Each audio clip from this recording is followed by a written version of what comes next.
Have you ever experienced a trance? How do you know if you're having a trance as opposed to just a vision? Well, let's talk about trances.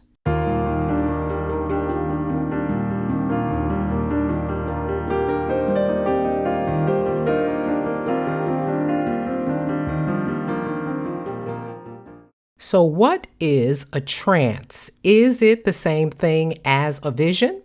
Well, the first instance where a trance is mentioned in the Bible is in Genesis 15:12, where it says, "As the sun was going down, a deep sleep fell on Abram, and behold, dreadful and great darkness fell upon him."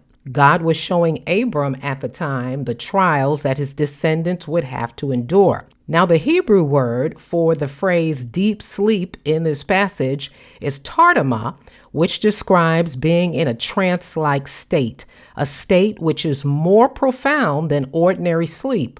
So, in other words, Abram, who later became Abraham, wasn't just asleep having a dream.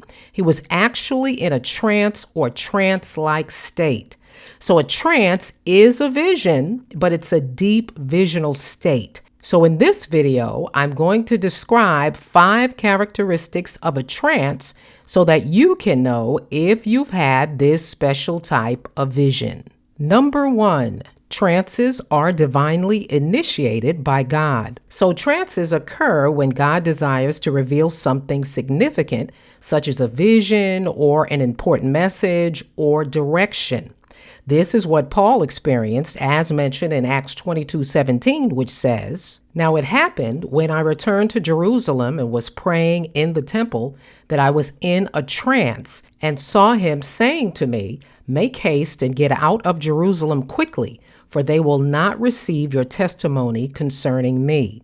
So God put Paul into a trance, a deep visional state, so that he would know the extreme importance of the message that God spoke to him.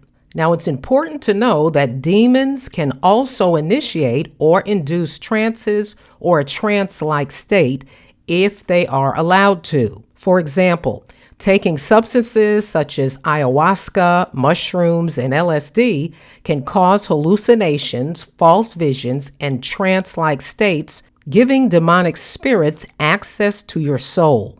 Also, hypnosis is a counterfeit form of a godly trance because it's initiated or induced by man and not by God. Number 2, a trance involves an altered state of consciousness. So while a person in a trance is fully awake, they experience a shift in consciousness where they are deeply focused on what's taking place in the spirit realm.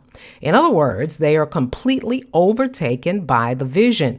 Acts 10 says, "Peter went up on the housetop to pray about the 6th hour. Then he became hungry and wanted to eat, but while they made ready, he fell into a trance and saw heaven opened." And this is when he had the vision of the unclean animals, where God was showing him that the plan of salvation was also for the Gentiles as well as the Jews. The Greek word trance in this passage is ecstasis, which is where we get our word ecstasy from, and it means a distraction or disturbance of the mind. It means bewilderment or amazement, and is associated with a divine or supernatural experience. While in a trance, all of your senses are suspended and you're fixed in the moment and totally consumed by the vision. I have had one trance in my life. I was sitting on a subway train when all of a sudden I was seeing a scene being played out in heaven. I couldn't see or hear what was going on around me in the train. I was totally caught up in the vision. So a trance will involve an altered state of consciousness. Number 3, a trance brings divine revelation. When you experience a trance, God reveals something to you that was previously unknown. Going back to Abram's trance-like state in Genesis 15, God revealed the future enslavement of his descendants. So God will use a trance to communicate deeper truths that cannot always be understood through normal conscious visions. A trance can also be used to give direction and to show the will of God, as we read earlier in Acts 22, when the Lord told Paul to leave Jerusalem. So trances come with profound revelation that could not be known through natural means. Number 4, a trance brings a spiritual transformation. A trance or a profound vision can bring about a deep sense of conviction in the heart of the person receiving the trance. The trance encounter may reveal areas where change or repentance is needed, or that the person needs to align more closely with God's will. This is what happened to Saul, who became Paul in Acts 9, when he had a powerful, life-changing encounter with Jesus while on the road to Damascus. God can use a trance to give the receiver clarity of purpose or a deeper understanding of God's will, which would transform and change the course of their life to line up with God's plans, purposes, and desires. Number 5, trances often come during times of intense prayer or worship to God. Prayer is a time when people are especially open to hearing from God, and during these times, they may experience visions and trances or other supernatural encounters.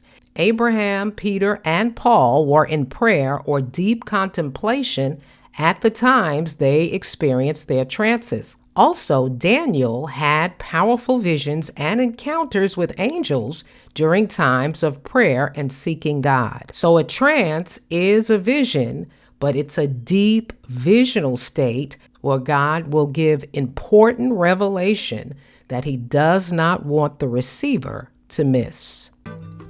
Hey, have you picked up your copy of The Mysterious Language of Dreams yet? In this book, I go more in depth about dreams and dream interpretation than I do on my YouTube videos. I talk about the depth dimension of dreams, dream layers. I talk about the time dimension of a dream. Also, dreams and the imagination, which is quite interesting. I also have put over 40 real-life actual dreams that people have dreamt in the book for you to practice your interpretation skills. Also in the back of the book is a dream dictionary with over 400 dream symbols. So I've left a link in the description box below where you can go and pick up your copy of The Mysterious Language of Dreams today. New book cover, same book.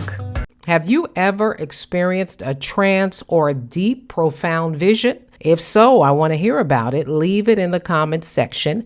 And don't forget to like, subscribe, and share this channel. I'll talk to you all next time.